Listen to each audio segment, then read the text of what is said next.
Hi అండి, ఈరోజు చామగడ్డ పులుసు ఎలా చేసుకుందామో చూద్దాం ఫ్రెండ్స్.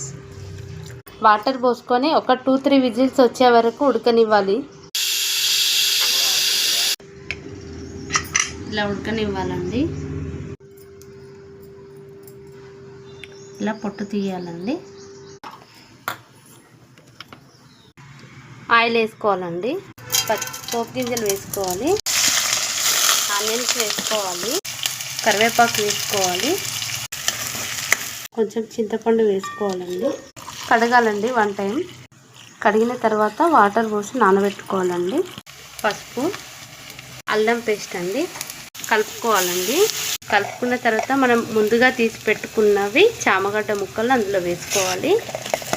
ఒకసారి కలుపుకోవాలండి. కలిపిన తర్వాత ఇది ఒక 10-5 మినిట్స్ వరకు ఫ్రై అయ్యేలాగా వేయించాలండి. సరిపోయేంత సాల్ట్ అండి. కలిపిన తర్వాత మూత పెట్టుకుందామండి.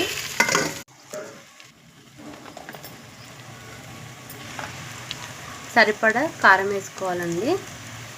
సరి కలుపుకోవాలండి. మనం ప్రిపేర్ చేసుకున్న చింతపండు రసం పోసుకోవాలి.